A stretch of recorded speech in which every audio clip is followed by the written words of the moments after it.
para maging successful. Yung mga bagay na iniiwasan mong gawin araw-araw, yun yung mga dahilan para maging successful ka. Yung bagay na iniiwasan araw-araw. Yung mga bagay na ayaw mong gawin araw-araw, yung mga bagay na akala mo hindi importante, mga bagay na pinagpapabukas mo ng pinagpapabukas, kung ano man yun, yung mga alam ng Joshua, pero yung bagay na iniiwasan mo araw-araw, yun yung magdadala sa'yo dun sa success. Katulad ko dati, alam mo, yung pagkatamad mo, iniiwasan mo dahil parang gusto mo. Pinakasimple na yung procrastination eh. Pero mas malalim pa yun eh. Yung mga bagay na iniiwasan mo araw-araw gawin, sila yung magdadala talaga sa'yo. Alam mo na yung sagot sa tanong na yan, actually.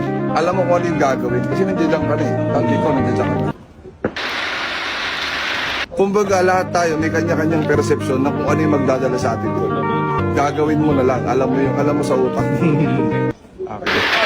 Ayun siya. Yung bagay na iniiwasan mong gawin.